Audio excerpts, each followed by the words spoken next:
Во ова издание на Newsflash ке гледате. Премиерот Зоран Заев ја објави својата оставка по тешкиот пораз на неговиот владеачки социјалдемократски сојуз на локалните избори.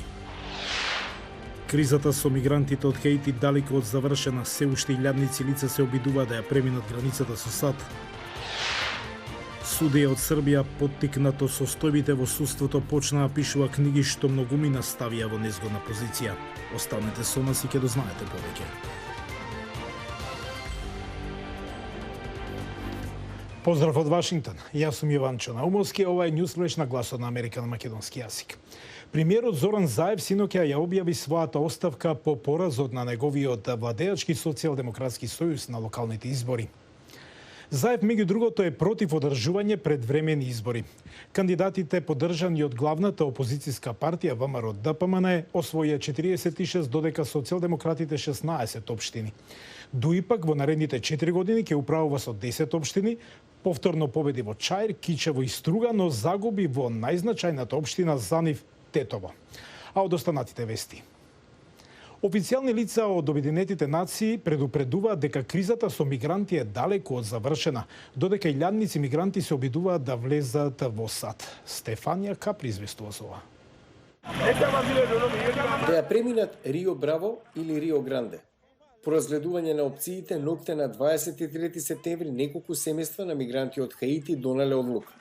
Ноќното време и студената вода се стрес и за родителите и за децата. Но не се сите подготвени за таков потфат. Како во Пеколе, родилките немаат доволно млеко да ги дојат бебињата затоа што немаат храна, нема прифатилишта и многу е топло. Пограничните агенти ги следат мигрантите од воздух, вода и од копно. Мигрантите претежно од Хаити дебатираат дали да останат во Суидата Куна, мал град во северно Мексико, или да ја минат реката Дел Рио во Тексас, каде ќе се соочат со депортација назад во Хаити. Третманот од двете страни на границата јасно зборува дека ниту една држава не ги сака мигрантите на своја територија. Мексико има кампови долж границата во Матаморос, Рейноса, Тихуана и не сака повеќе. Не сакаме Мексико да стане мигрантски камп. По Индија, Мексико е втора земја во светот чии државјани емигрираат. Околу 11,7 милиони мексиканци живеат надвор од нивната татковина. Во медиумите, мексиканската влада сака да ја представи нацијата како позитивно расположена кон мигрантите. Неодамна прифати мала група на афганистански бегалци, чие пристигнување доби голем публицитет. Критичарите велат дека бројката на прифатени бегалци е ниска со оглед на големата територија. Елба Корија е поранешна директорка на одделот за истражување на мигранти при Ибероамериканскиот универзитет во Мексико Сити. Забележуваме дека не им се дозволува на луѓето да имаат пристап до барање на статус на бегалци. Тоа се случува по аеродромите и патиштата кои што водат кон земјата. Шефот на Мексиканската владина комисија за бегалци проценува дека бројката на баратели за азил годинава ќе стаса до 120.000, што е скок од околу 70.000 во 2020. Комисијата отвара канцеларии на нови локации, вклучувајќи го и Веракрус, во Мексиканскиот залив, каде се концентрирани многу мигранти од Хаити. Има многу во Тапачула. Имиграциониот систем е тежок, не ги добиваат документите навреме, треба да платите за сместување, храна, имате трошоци, а ако не работите, тогаш е тешко. Јужна Америка се соочува со досега невиден бран на мигранти од Хаити, најмногу поради ковид, економските предизвици, насилството и природните непогоди. Камповите во Суидата Куна Дел Рио се разрушени, но веројатно мигрантската криза е далеку од завршена. Нема општествен напредок на Балканот без здраво судство, ослободено од политички притисоци. Тоа го нагласува Миодраг Мајич, судија од Србија, кој поттикнат од состојбите во судството почна да пишува книги што многумина ставија во незгодна позиција. Тоше Огњанов има повеќе. Судија, блогер, писател. Поттикнуваш на дебати за корупцијата во општеството и за вмешаноста на политиката во судството. Лошо сам се осеќао да видим. Лошо би се чувствувал ако гледам појави во општеството за кои знам дека се многу поштетни од некакви кражби, а за тоа да молчам и да ја наведнам главата. Често се случува и околу мојата судница. Миодраг Мајич е судија во апелацијскиот суд во Белград. но е автор на блогови и дела, во кои преку анализи и фиктивни приказни зборува за горчливиот проблем на Балканот, кревкото правосудство. Govorim i pišem o nečemu što smatram izuzetno štetnim. Зборувам и пишувам за нешто што сметам дека е исклучително штетно за овој регион. Тоа е фундаменталното непостоење и неизграденоста на судската власт која претежно функционира само на хартија, а не и во реалниот живот. Мајиш беше гостин на фестивалот Букстар во Скопје. Една од неговите најпродавани книги е Деца на злото, напишана и според лични искуства. Во неа главни протагонисти се фиктивни ликови на судии, адвокати и политичари, вмешани во закани, корупција, политички притисоци. Naravno, to je donelo i donosi i dalje.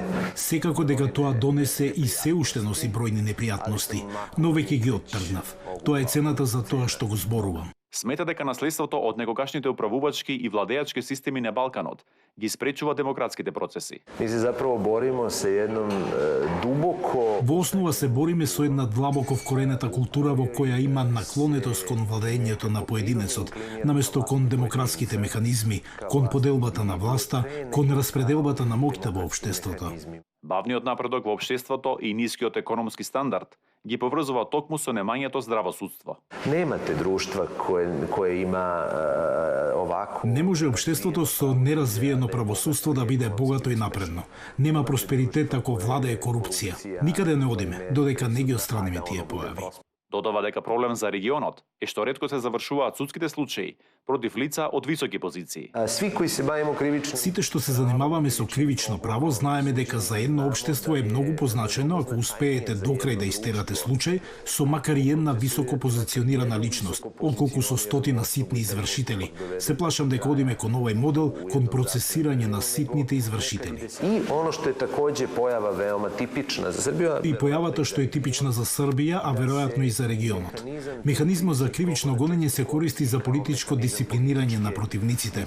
Многу ретко се случува тој што е на власт или има поддршка од власта да биде изведен пред суд за корупција. Во книгите најчесто има еден јунак што се бори за правда, но во реалноста, како што вели судијата писател, тоа треба да се институциите. Junaci su zgodni za roman, zgodni za film, zgodni... Јунаците се за во роман и за во филм. Сериозните општества не се подпираат на јунаци. Ниту едно општество што се базира на некаков херој или херои не може да биде успешно на долг рок. Тоа што на сите нам ни е потребно овде се темелни и цврсти институции во кои моќта никогаш не е во рацете на поединецот. Според книгата на Мајич, наскоро ќе се снима и филм. За Гласот на Америка, Тоше Огњанов. Се истражува сферата на компјутерско анализирање на мозочни сигнали, што би им помогнало на лицата со инвалидитет да пишуваат и да извршуваат други активности. Дејана Мичел има повеќе. На прв поглед, овој текст може би изгледа невпечатлив, но е напишан целосно преку мисла. Како што учесникот замислил да напише буква или символ, сензорите вградени во неговиот мозок ја меморирале шемата на активност, која потоа алгоритмот ја интерпретирал да го следи патот на замислено пенкало. We've learned that the control signals Знаеме дека сигналите за движење на екстремитетите се присутни и со години по парализа, што е навистина фасцинантно и речиси неочекувано. Хендерсон и други научници успешно декодирале активност на мозокот поврзана со рачно пишување слики. Нивната цел е да им се помогне на луѓето кои не можат да го движат нивното тело да комуницираат побрзо. Еден од нивните главни субјекти, парализиран пожарникар, работи одблизу со Хендерсон. so he subsequently Тој живее парализиран преку една деценија. Клучен член е на нашиот тим. Да се креира успешно компјутерско анализирање на мозочни сигнали е фокус на неколку истражувачки групи и технолошки компании. Иако расширена употреба на ваквата можност е далеко од реална во овој момент, овие откритија покажуваат како технологијата би можела да ги зголеми човечките способности. Го гледавте Newsflash на Гласот на Америка на македонски јазик. Пријатно.